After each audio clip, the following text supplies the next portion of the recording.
Here's a radical idea. Let's create a loop-shaped fruit so dehydrated that it almost feels sharp. Then, add to that very generous amounts of sugar and some food dye to the point of creating almost unnatural-looking colors. Colors new to mankind. And voila, you have the tastiest breakfast food in America. Or in other words, Froot Loops. For better or worse, when this breakfast product came to prominence in 1963, it really was something of a revolutionary concept. American breakfasts were not a source of entertainment, but thanks to a stronghold of corporate foods, everything was changing. And when Froot Loops came on the scene, it not only dazzled consumers visually, but also mastered the art of magnificent artificial smells. In fact, they were so confident in their product's aromatic powers that they introduced it to the public under the following marketing catchphrase: "Follow my nose, it always knows." But here's the twist. The story of this breakfast food, along with many other cereals you know and love, the roots back to a source that you probably wouldn't believe: religious fundamentalism. So stay tuned as we cover the enchanting story of Froot Loops and Kellogg cereal. I'm your host Ryan Socash, and you're watching Eats History.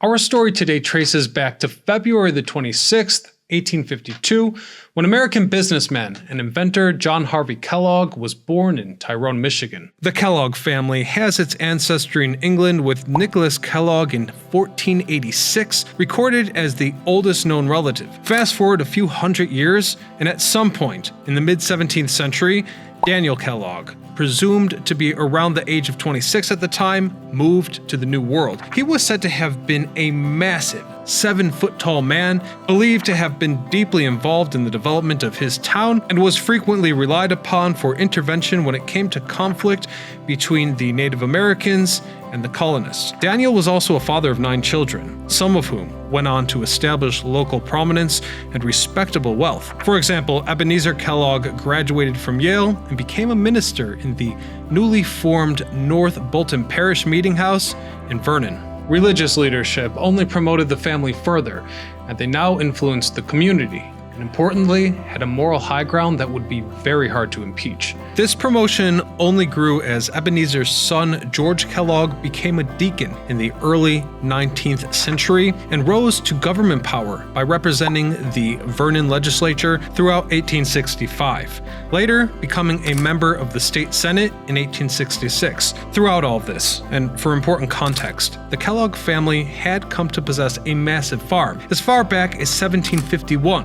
These grounds had served as a cemetery where many of the family's early settlers were buried. Known as the Old North Bolton Burying Ground, its location was also pinnacle in establishing the meeting house. By the time John Kellogg was born in 1852, his family already had both generational influence and a financial foundation that would be the catalyst to do something special. John Harvey Kellogg was born on February the 26th, 1852 in Tyrone, Michigan, where he spent his childhood on the John Preston Kellogg and Annie Stanley family farm. The family were all faithful members of the Millerites who believed the Second Coming would happen on October the 22nd, 1844, a date later known as the, quote, Great Disappointment. Accordingly, in keeping with religious practices, the family had a moral obligation to live a healthy life, a notion that forbid the use of alcohol or tobacco. This, for the time being, meant that many traditions, critical medicine practices, were unavailable to those who believed in this faith. As a workaround, the church sought to train its own doctors. It even established a university called Hygiotherapeutic College in New Jersey,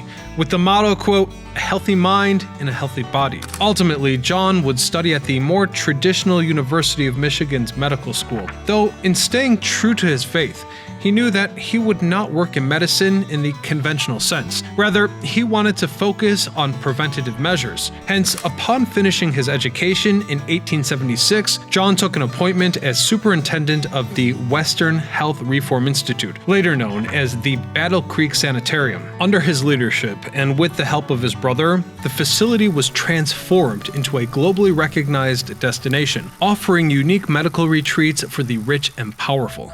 On one hand, from today's perspective at least, it seemed like he was pushing pseudoscience, and many have accused him of just that. Yet, on the other hand, sanitariums like this had been treating people back in Europe for many centuries, so perhaps there was something to it. Anyway, the Battle Creek Sanitarium was complete, with a 15-story tower, 1,200 bedrooms, hundreds of baths, and a grand lobby the size of a football field. There were also indoor gardens, doctors' offices, and many other amenities. The facility, which was 5 acres in total, had its own dedicated power plant to illuminate the spaces for nighttime activities. As lovely as that all might sound, there were also some very controversial claims about the treatments that went on here. For example, allegedly, there was an enema machine that injected patients with up to 14 liters of water per minute. There was an electric light bath, a cabinet of light bulbs to cure ailments from writer's cramps to syphilis. And perhaps the most controversial of all,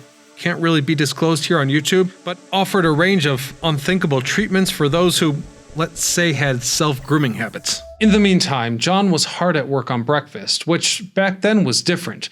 People normally ate leftovers from whatever they had the dinner before, and not much else. You see, John's religion called for eating food in its natural state. The followers would often eat raw fruits, vegetables, nuts, and grains. Admittedly, this sounds like a reasonable approach. At minimum, you could skip your visit to John's enema machine, and at best, you'd enjoy improved health, vitality, and wellness. So, as the years passed, John and his brother Will experimented with recipes to create the perfect digestible food, something balanced and not overly stimulating for his patients. This was when they stumbled upon cornflakes, and it was an accidental discovery, believe it or not. The story goes as follows. John's brother forgot to put away his wheat berry dough and left it out overnight.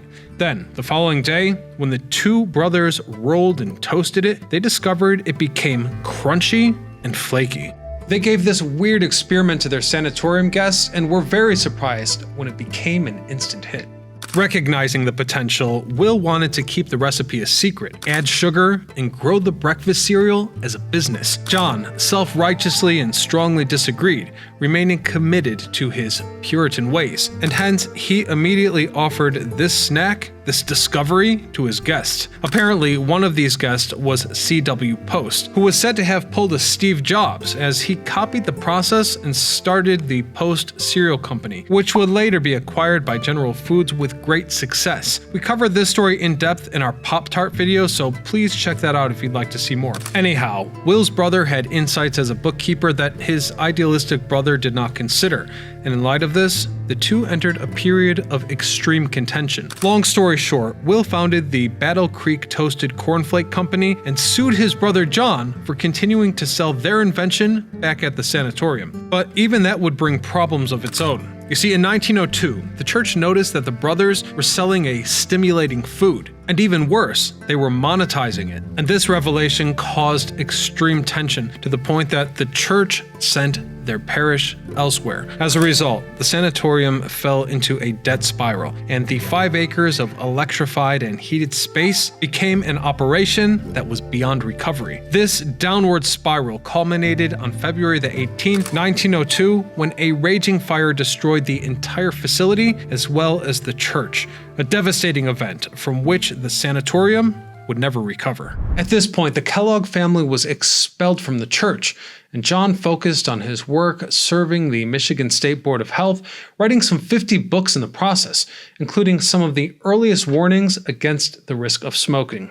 According to some sources, his lobbying effort also resulted in laws allowing a range of dark practices. We'll have to gloss over this chapter to keep things YouTube friendly, but suffice it to say, he had some flaws. John would live until 1943, passing in Battle Creek, Michigan, but in the time between, his brother Will was busy creating what we now know is Kellogg's cereal. Around the turn of the century, John relinquished his rights to the Toasted Cornflakes Company, so Will could take things to the next level without regard to ideological concerns. By 1909, the company was rebranded to Kellogg's Toasted Cornflakes and began producing 120,000 cases of cornflakes daily. John resented his brother's success and filed a complaint, which took 10 years to resolve and reached the Michigan Supreme Court. which ruled in Will's favor. Even so, the empire rapidly grew. With multiple factories, they were unstoppable. In fact, they survived the Great Depression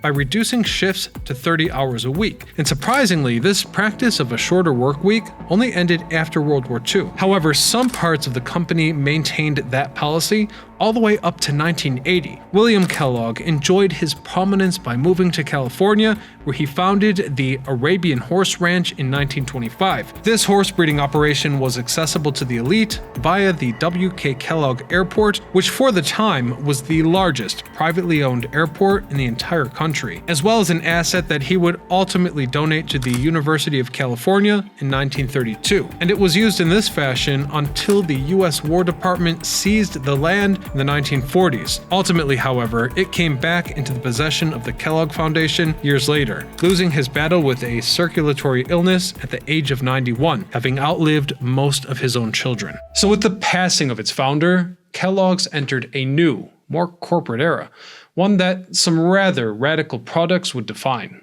The 1960s were a radical time for American food products in general. According to some sources, with the rise of the feminist movement, also came the rise of opportunistic corporations looking to fill the void of what had been home-cooked food in generations past. This is when Kellogg's introduced its non-cereal products, such as Pop-Tarts, but they also propagated some acquired brands, like Salada Tea or Mrs. Smith's Pies, Eggo, and so on. However, this more outrageous version of an American breakfast was not initially very appealing to the parents of the baby boomers, who still placed more emphasis on nutritional value. In fact, at one point, things looked so dire that a prominent Wall Street analyst commented that Kellogg was, quote, a fine company that's past its prime. Even so, the corporation had insights the market predictors didn't fully understand. As more mothers headed into the workplace and direct TV marketing pushed slogans like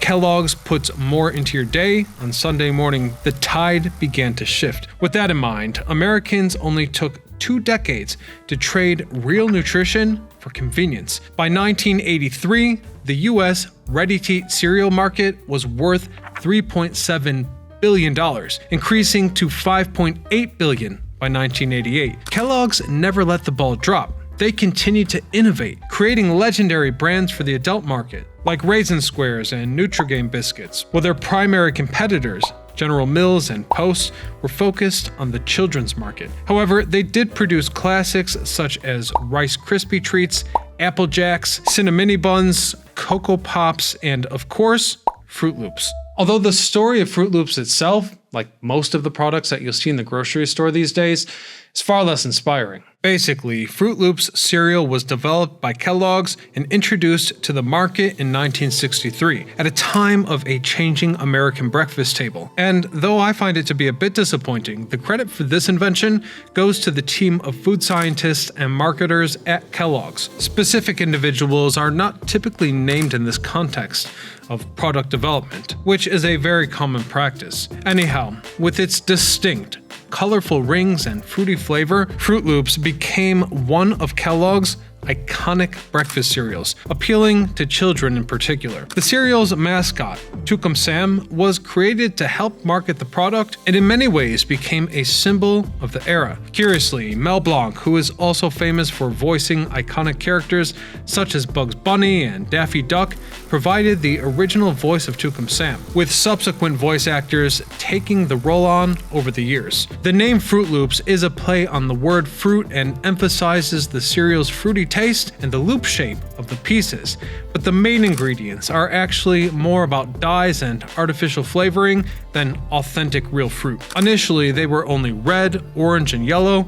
with the green, blue, and purple loops added during the 1990s. Blue was introduced last in 1996. The loops all share the same fruit blend flavor, and it's pretty consistent. However, different production methods are used in the UK, where the company had misleadingly sold the idea that each loop color was a distinct flavor. With that in mind, Froot Loops have become an essential part of a mainstream American diet, as is reflected in the product's prevalence and pop culture, and the references here are endless. There was the part in Hangover 3 when Mr. Chow humorously referred to Froot Loops, or in Big Daddy, Adam Sandler's character serves Froot Loops to Julian. What started as an unusual religious solution to eating breakfast at a health resort for the rich and powerful ended up at pretty much unprecedented heights of everyday American culture. And just to make sure we understand each other, I'm not saying that sarcastically. Thank you all for watching. I hope you'll consider hitting subscribe. Otherwise, until next time, this is Ryan Socash signing off.